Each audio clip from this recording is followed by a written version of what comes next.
안녕하세요 여러분, 반갑습니다. 한 주간 잘 지내셨습니까? 설 연휴 지나고 맞이하는 1월 마지막 주일입니다. 하나님의 은혜가 가득하시기를 바랍니다. 지난 한 주간이 또 많이 추운 한 주간이었습니다. 난방비도 많이 올라서 서민들의 생활이 더 팍팍하고 힘겹다는 그런 이야기를 듣습니다. 또 몸으로 또 느끼고 있습니다. 이럴 때일수록 서로를 돌아보는 사랑이 많이 필요한 때이죠. 우리 교회가 또 성도 간에 또 우리 사회를 많이 돌아보고, 그래서 함께 이 추운 겨울을 이겨 나가기를 간절히 바랍니다. 오늘부터 몇 주 동안 시편 말씀을 묵상하려고 합니다. 총신 신대원에서 시편을 가르치셨던 김정우 교수님께서 시편 주석에 이렇게 쓰셨어요. 시편은 내 평생 동안 좋은 벗이었고 또한 나의 평생 적수였다. 그는 내 영혼의 거울이었으며 또한 내가 세상을 보는 창이었다. 나는 그를 통하여 나의 감흥을 표현하고 나의 한을 토해내며 친구들과 함께 모이고 영성의 세계를 볼 수 있었다. 그를 통하여 인륜을 배우고 하나님을 섬기며 새 짐승 풀 나무의 이름을 많이 알게 되었다. 내가 시편을 알게 된 것보다 내 인생에 더 큰 축복이 없었던 것 같다. 참 공감이 되는 그런 말씀이죠.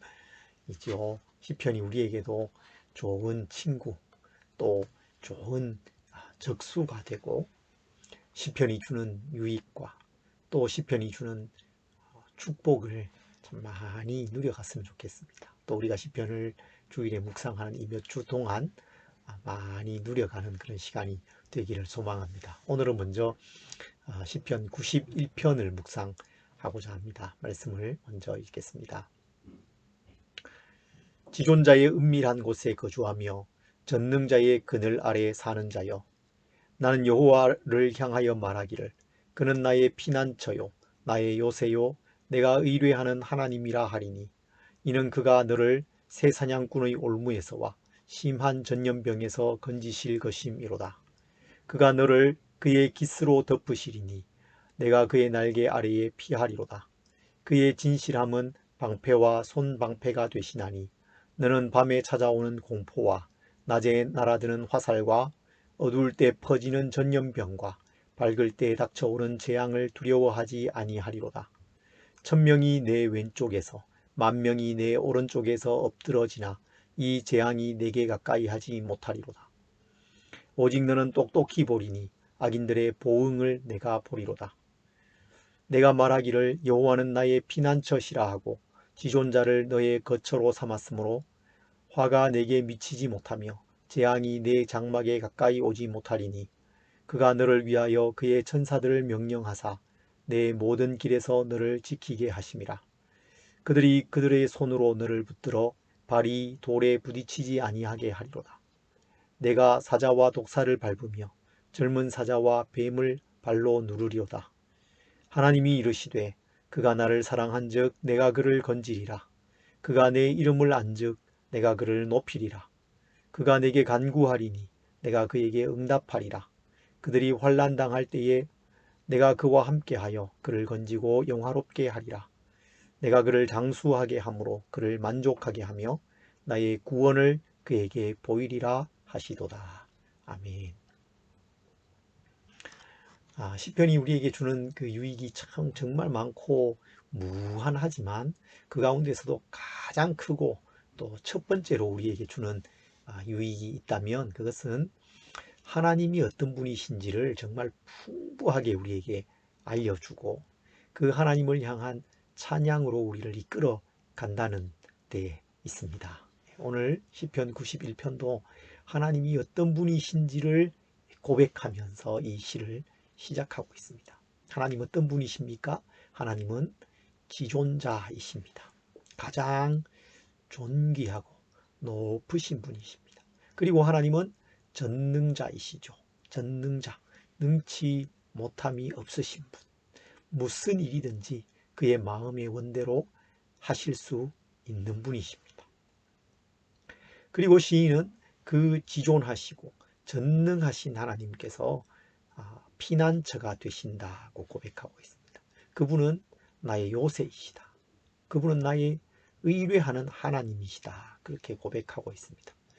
그리고 여러분, 이 여러 표현들, 지존자, 전능자, 피난처, 요새, 이런 여러 표현들을 하나로 압축해서 어떤 하나의 이미지로 보여주고 있어요. 이 하나를 전체적으로 이렇게 보여주는 이미지가 있습니다. 그것은 전능자의 그늘 아래입니다. 전능자의 그늘 아래 사는 자여, 이렇게 말씀하고 있죠.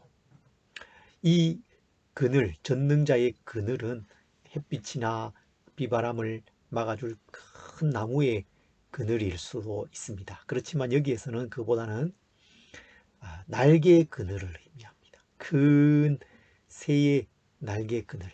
4절에 보면 그가 너를 그의 깃으로 덮으시리니 내가 그의 날개 아래에 피하리로다. 그렇게 말씀하고 있죠. 서로 연결되는 말씀 아니겠습니까? 그 깃으로 덮으신다. 그 날개 그늘 아래 피한다. 그렇게 말씀하고 있습니다. 하나님께서 마치 큰 어미새가 그 날개 아래에 새끼들을 모으고 품어주고 비바람이나 외부의 공격으로부터 막아주는 것처럼 우리를 그 날개 아래 품어주신다. 그렇게 말씀하고 있는 것입니다. 하나님께서 이스라엘을 이렇게 날개 그늘 아래 품으신다라는 그런 이미지는 구약 성경에도 여러 차례 나오는 것을 볼 수 있어요. 이스라엘을 애굽에서 이끌어내신 후에 이렇게 말씀하십니다. 내가 애굽 사람에게 어떻게 행하였음과 내가 어떻게 독수리 날개로 너희를 업어 내게로 인도하였음을 너희가 보았느니라. 출애굽기 19장에 나오는 말씀입니다.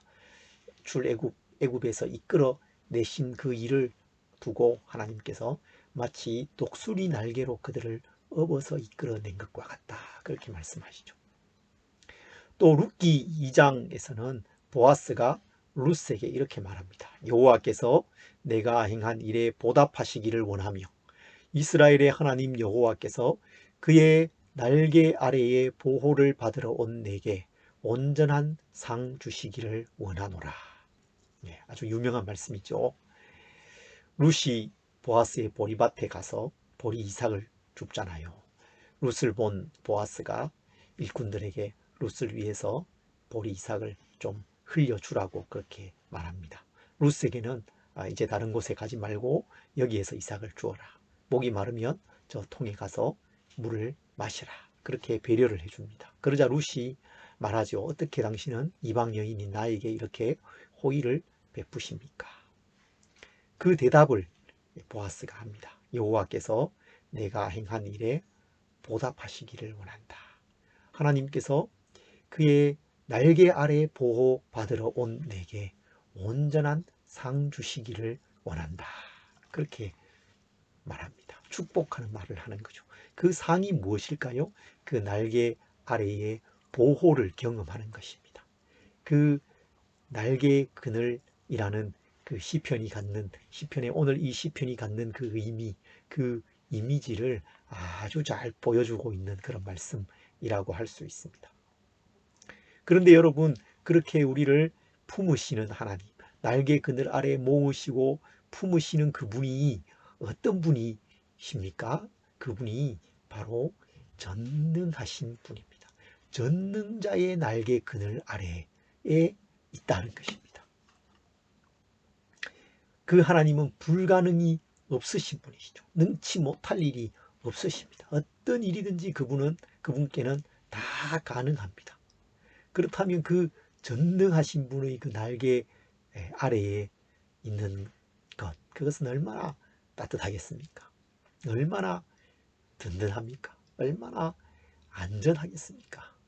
말로 표현할 수 없는 그 안전함과 따뜻함과 평안함이 그 날개 그늘 아래에 있는 것이죠.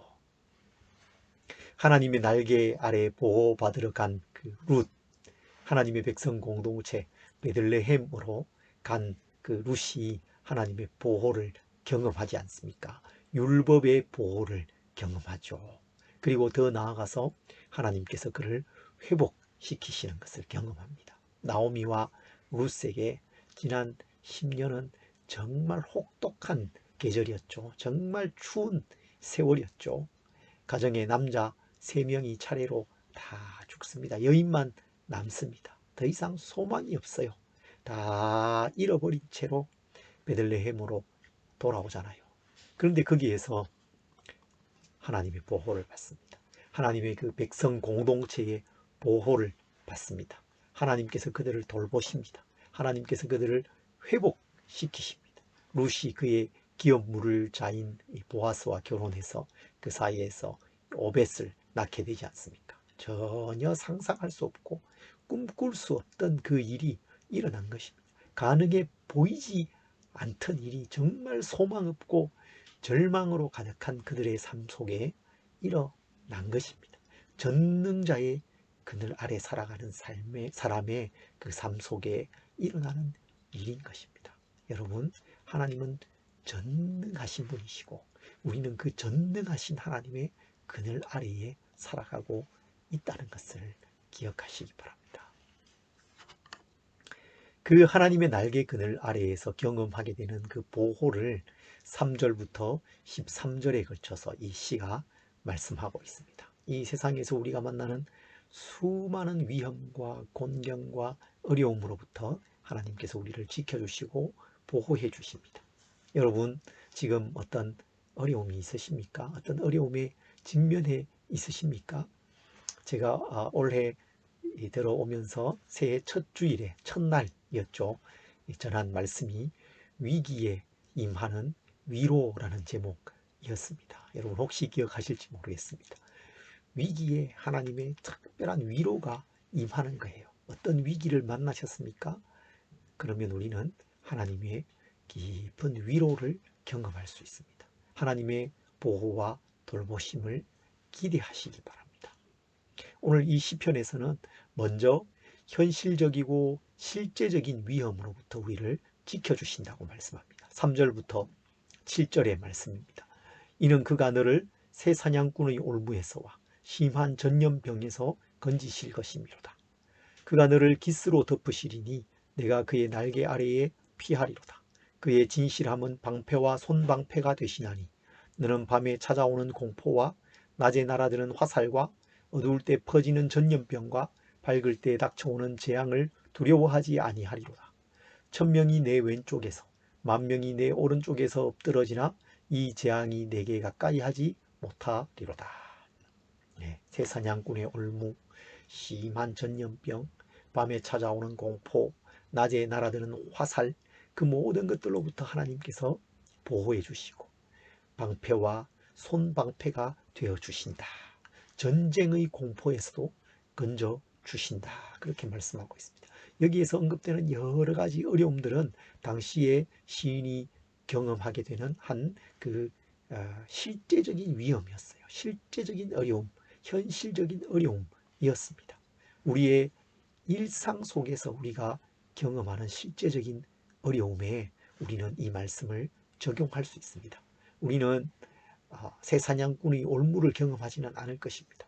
우리는 낮에 화살이 우리에게 날아오는 것을 경험할 일은 없을 것입니다. 그러나 우리의 일상 속에서 경험하는 수많은 어려움들, 직장에서의 어려움, 가정에서의 어려움, 경제적인 어려움, 난방비, 폭탄, 건강상의 어려움, 이런 우리의 피부에 와닿는 수많은 문제들, 관계적인 어려움, 자녀들의 그 여러 일들, 그 모든 문제들이 우리를 집어삼키지 못하도록 그 가운데서도 우리가 능히 그 문제들을 이겨나가고 극복해 갈 수 있도록 하나님께서 우리를 지키시고 보호해 주신다는 것입니다. 이런 일상 속에서 실제적인 하나님의 도우심을 여러분 기대하시고 바라보시고 그것을 위해서 기도하시기 바랍니다. 그리고 여러분, 하나님께서는 더 나아가서 영적인 위험으로부터도, 영적인 어려움으로부터도 우리를 지켜주십니다. 9절부터 13절 말씀입니다. 내가 말하기를 여호와는 나의 피난처시라 하고 지존자를 너의 거처로 삼았으므로 화가 내게 미치지 못하며 재앙이 내 장막에 가까이 오지 못하리니 그가 너를 위하여 그의 천사들을 명령하사 내 모든 길에서 너를 지키게 하심이라. 그들이 그들의 손으로 너를 붙들어 발이 돌에 부딪히지 아니하게 하리로다. 내가 사자와 독사를 밟으며 젊은 사자와 뱀을 발로 누르리로다. 9절에서는 다시 한번 하나님이 나의 피난처이시고 나의 거처라고 고백하면서 하나님의 보호와 돌보심에 대해서 고백합니다. 그런데 앞의 내용과는 그 성격이 조금 다른 어려움을 말하고 있습니다. 사자와 독사, 젊은 사자와 뱀을 발로 누르신다, 그렇게 말씀하고 있어요. 이것은 창세기 그 3장에 나오는 말씀을 떠올리게 하는 말씀이죠. 여자의 후손이 뱀의 후손의 머리를 상하게 하신다는 그 말씀입니다. 영적인 공격을 의미하는 것입니다. 사자와 독사, 뱀, 사탄의 공격을 이미지화한 것이라고 할 수 있습니다. 우리에게는 영적인 공격이 있습니다. 사탄의 공격이 있습니다. 우리의 믿음을 흔들어 놓을 수 있습니다. 우리의 구원을 흔듭니다. 우리의 구원의 그 기쁨과 감격을 다 빼앗아 가버립니다. 시험하고 유혹합니다. 죄에 빠지게 해요. 그래서 또 죄책감을 깊이 느끼게 합니다. 시달리게 합니다. 낙심하고 절망하게 합니다. 그래서 하나님의 사람으로서 능력 있게 이 세상 가운데 살아가지 못하도록 만드는 것, 그것이 사탄의 공격이고 괴계인 것입니다. 이 영적인 공격이 우리에게 있다는 것을 알고 대비하고 하나님의 능력을 힘입어서 싸워야 합니다. 그런데 이 영적인 싸움에서 하나님께서 우리를 지키십니다. 우리를 도우십니다. 보호해 주십니다.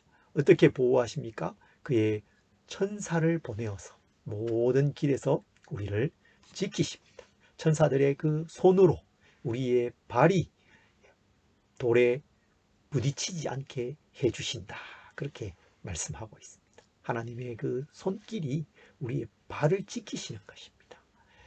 이 말씀은 사탄이 예수님을 시험할 때에 사용했던 그 구절이죠. 사탄이 이 구절을 사용해서 인용해 와서 예수님을 시험합니다. 성전 꼭대기에서 뛰어내리라.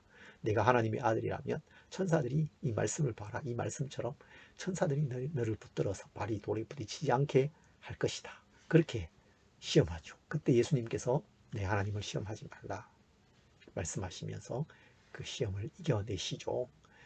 이 말씀은 예수님의 그 시험 장면 속에서는 문자 그대로 이루어지지는 않습니다. 그러나 그 테두리에서 보면 예수님은 사탄의 공격에서 보호받으시죠. 천사들은 예수님을 수종 들었습니다.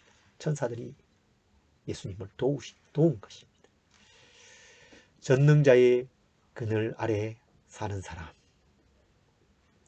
그 사람의 삶 속에는 실제적인 공경과 영적인 시험이 있습니다. 그러나 그 모든 실제적인 현실적인 어려움과 또 영적인 어려움 속에서 하나님께서 그를 도우시는 것입니다. 보호하십니다.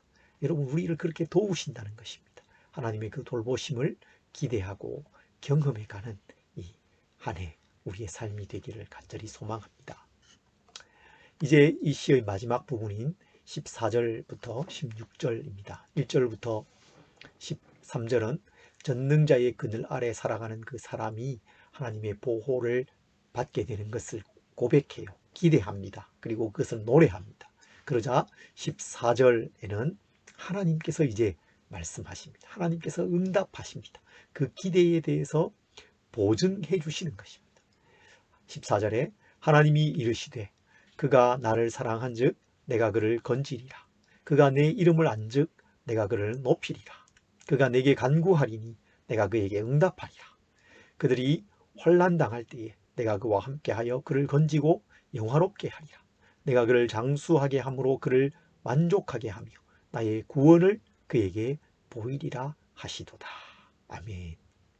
정말 멋진 약속의 말씀입니다. 세 개의 이 대꾸가 나타나요. 그가 나를 사랑한즉 내가 그를 건지리라. 그가 내 이름을 안즉 내가 그를 높이리라. 그가 내게 간구하리니 내가 그에게 응답하리라.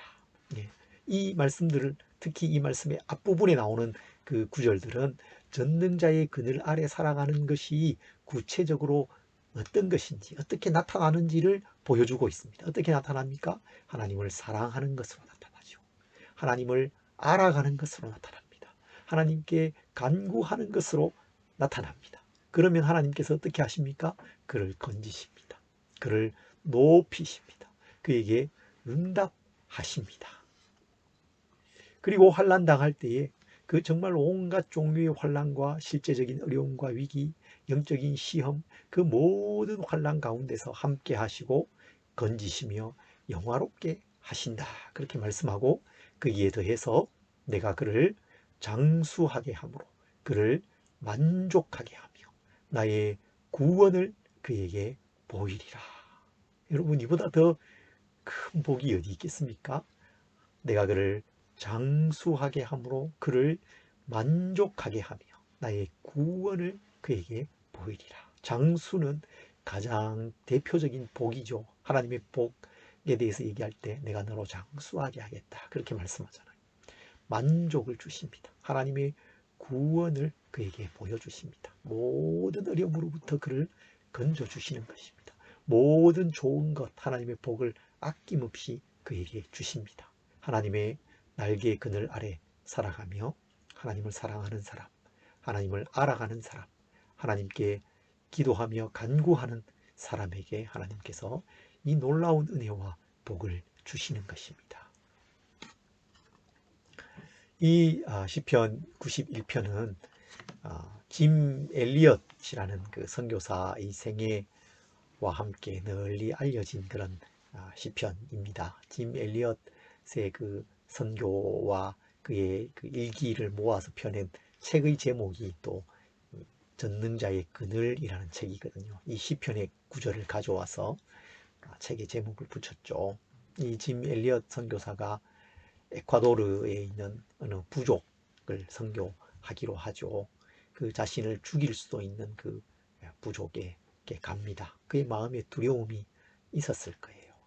그런 그에게 힘이 된 이 말씀이 바로 이 말씀이었습니다. 시편 91편. 전능자의 그늘 아래에 살아가는 사람. 그 사람을 하나님께서 지켜주실 것이다. 그것을 그가 믿고 신뢰했습니다. 경비행기를 타고 그쪽으로 날아가서 부족민들에게 물자들을 던져주고 또 손을 흔들어주고 말을 걸면서 좀 친해지기 시작했습니다. 그 사람들도 반응하는 거예요. 오면 손도 흔들고 뭐 이렇게 하는 거. 그래서 드디어 그 강가의 비행기를 착륙시키고 그 사람들을 만나기로 했죠. 만납니다. 그러나 이 부족민들이 그 이방인 선교사들을 받아들이지 않죠. 그리고 가지고 있던 창을 던져서 이 선교사들을 죽이게 됩니다. 짐 엘리엇과 친구 선교사들이 죽임을 당하죠. 그런데 놀라운 사실은 그 짐 엘리엇의 손에 권총이 들려 있었음에도 불구하고 그들을 향해서 총을 쏘지 않았다는 것입니다. 그 후에 이 짐 엘리엇의 아내인 엘리자베스와 다른 여인들이 이 부족에게로 다시 들어가게 되죠. 이 부족은 이 여인들을 받아들입니다. 그리고 이 여인들이 전한 복음도 받아들이죠. 선교사들에게 창을 던졌던 사람도 회심하게 됩니다. 이 사람이 나중에 말하는 거죠. 그 사람들이 총을 가지고 있었음에도 불구하고 나에게 쏘지 않았다. 그 총을 쏘지 않는 그 모습에 그의 마음에 큰 영적인 충격과 도전을 받게 된 것이죠. 오늘 이 시편 91편의 말씀이 짐 엘리엇에게 문자 그대로 성취되지는 않았습니다. 짐 엘리엇은 그 창에 맞아서 순교하고 말았어요. 그러나 그 순간 하나님은 이 말씀대로 짐 엘리엇을 지켜주신 것이죠. 그의 마음을 지켜주셨어요. 그의 영혼을 지켜주셨어요. 그가 총을 쏘았다면 자신의 생명은 혹시 지킬 수 있었을지 모르지만 그가 평생 꿈꾸고 하나님 앞에서 소원했던 일은 실패하고 말았을 것입니다. 하나님은 천사를 보내서 그가 넘어지지 않도록, 그의 발이 걸려 넘어지지 않도록 붙들어 주셨던 것입니다. 전능자의 그늘 아래 살아가는 사람의 삶이 이와 같습니다. 네, 여러분, 우리는 뭐 부족 선교를 할 일도 없을 것이고 창에 맞을 일도 없을 것입니다. 그렇지만 우리 모두는 전능자의 날개 그늘 아래 살면서 하나님의 보호를 받으면서 살아갑니다. 이 세상 속에서 우리는 여러 위험과 위기를 경험하면서 삽니다. 여러분 지금 또 어떤 어려움이 있으시죠?